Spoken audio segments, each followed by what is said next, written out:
explain what it is we're going to see? Well, this is a piece of nitinol which was made in the shape of a coil spring, and the property of nitinol is that it when it's hot and wants to get back to the shape it was when it was made. When it's cold, it's quite relaxed and will take any shape. This is now cold, and you see I can take it and stretch it out. So it was made in the shape. It was made in the shape that I showed you first. And now it's cold, I can stretch it. Here I have a glass of hot water, and if I just pour the hot water on this thing, you see what happens. There we are. Good as new. In the cool state, it's relaxed and floppy. In the heated state, it remembers its former state. That's why you can say it has a memory. So if you make the thing, if you make this piece of wire so it's straight when you made it, then when it's hot, it wants to straighten out. When it's cold, it's just as floppy as a wet noodle. You know, if you take one of these things and put hot and cold water in your hand, it's like a wet noodle when it's cold. When it's hot, it straightens out very suddenly. It's quite strong stuff. In a small workshop across from his office, he designed and built a wheel with nitinol loops hanging from the spokes. He calculated that if he filled a container with cold water and another with hot water, the loops of nitinol, moving from one bath to the other, would bend, then spring back, and that the sudden spring of the nitinol in the hot water would drive the wheel around, thus becoming the world's first solid-state heat engine. He was right.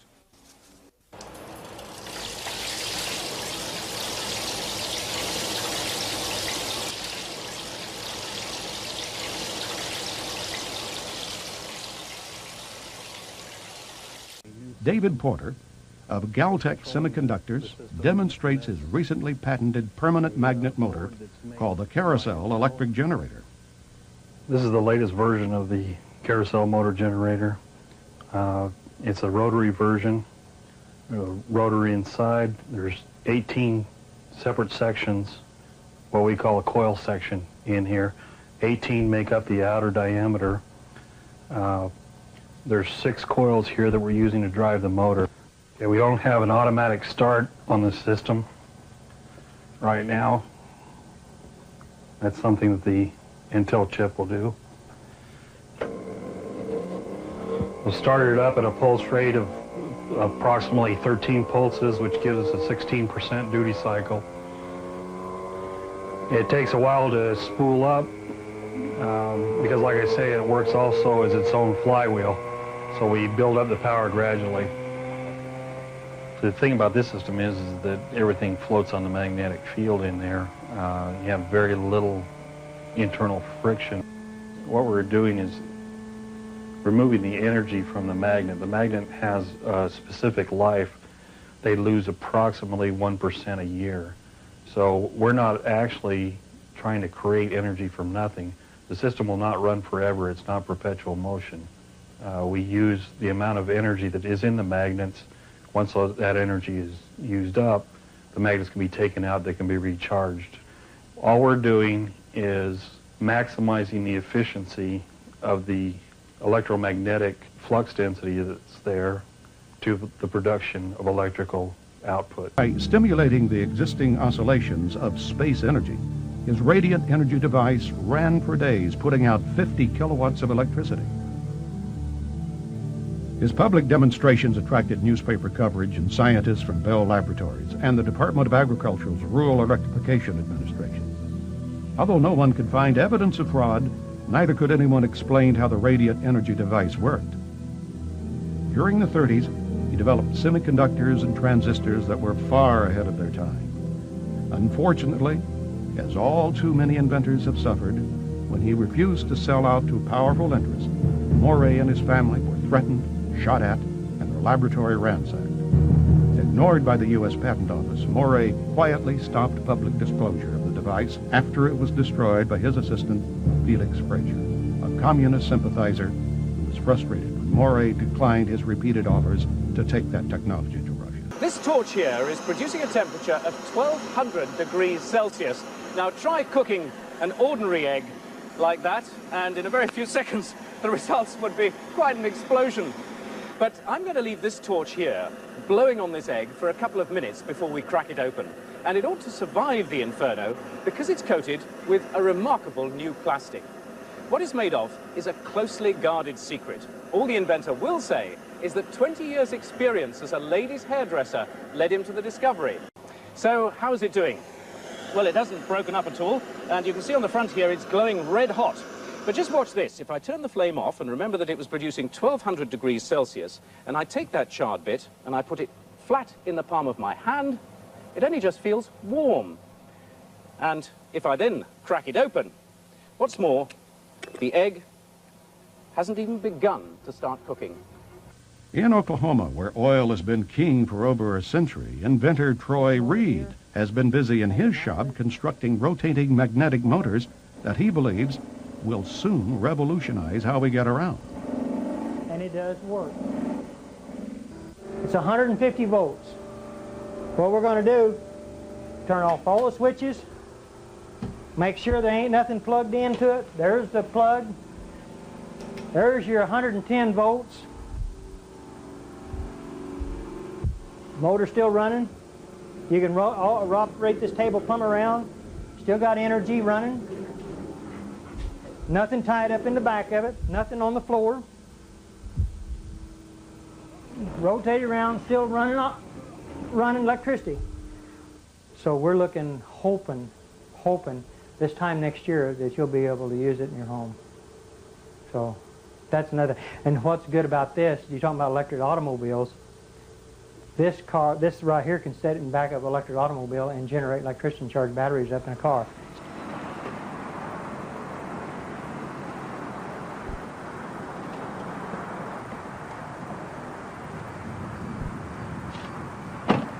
Beautiful automobile. You can drive it anywhere you want to.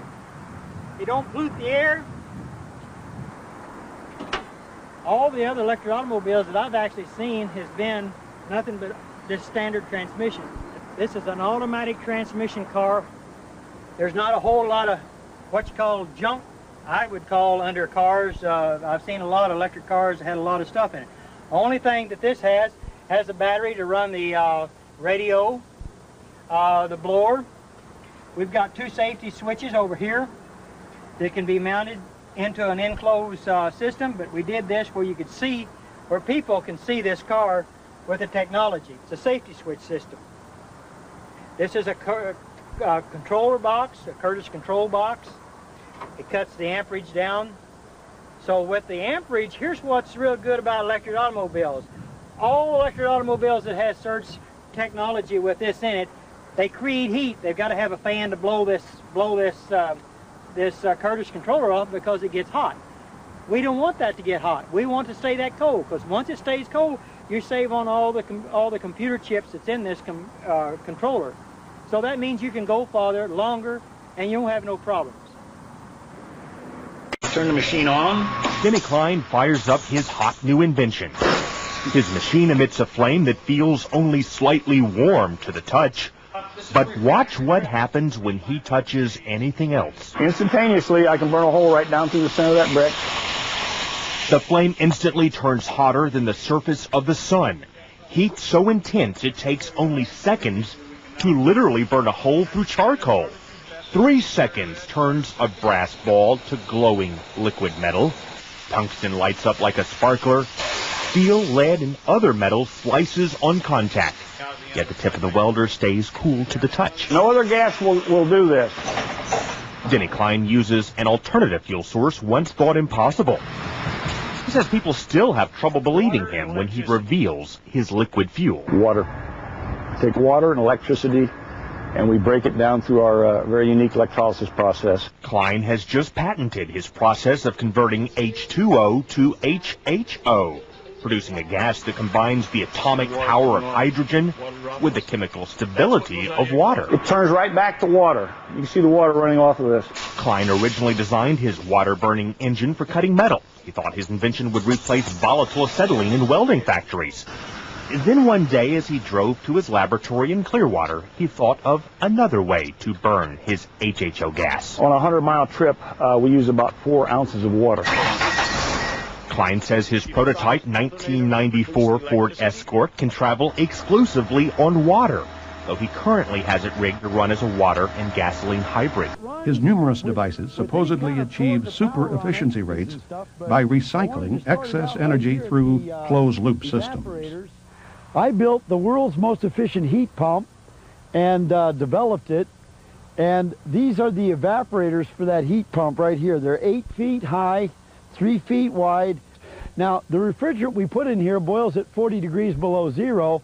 Therefore, anytime, day or night, outside in a rainstorm or in a windstorm, a hailstorm or a snowstorm, or just out on a nice hot sunny day or in the middle of a cold night, as long as the refrigerant that's inside this panel is colder than whatever the air is out here or the phenomenon that's hitting this panel, then the heat from the air or the sun or the wind or the rain or the sleet or the snow will be transferred into the refrigerant on the other side, because it's the second law of thermodynamics.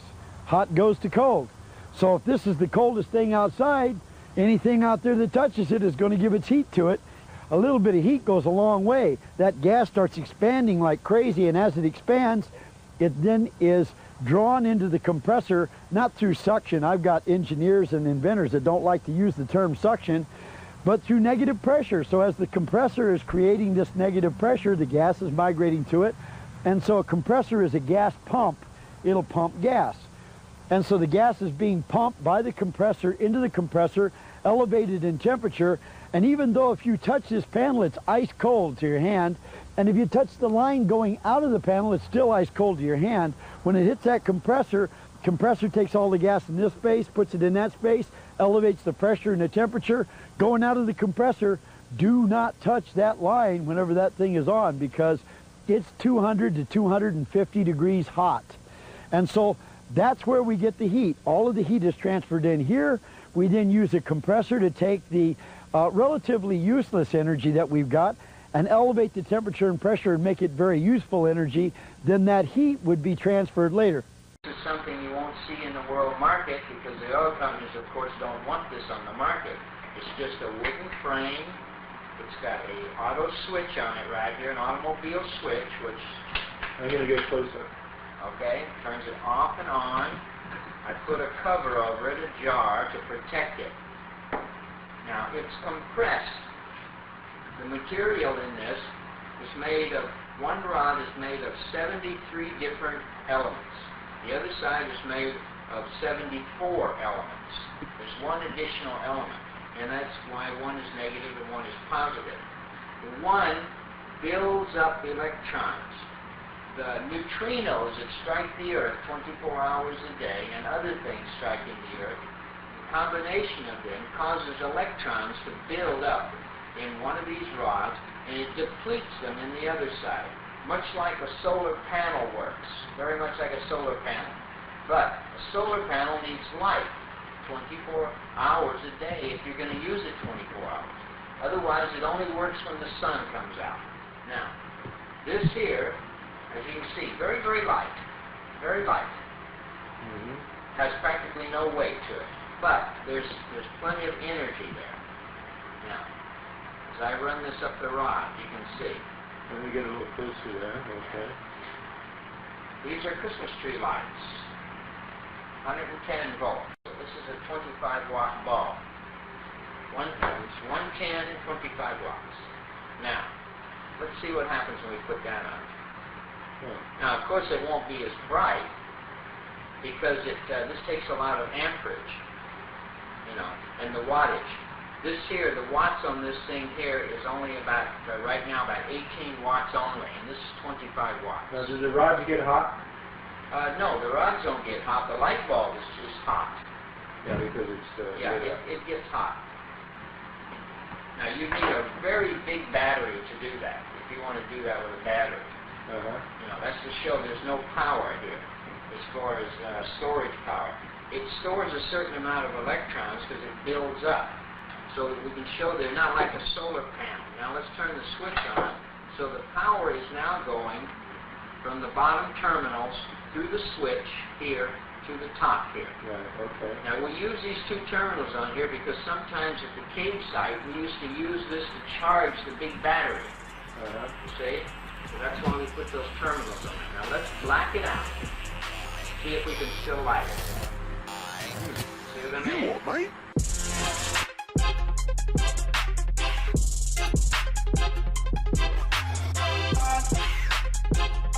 Yep.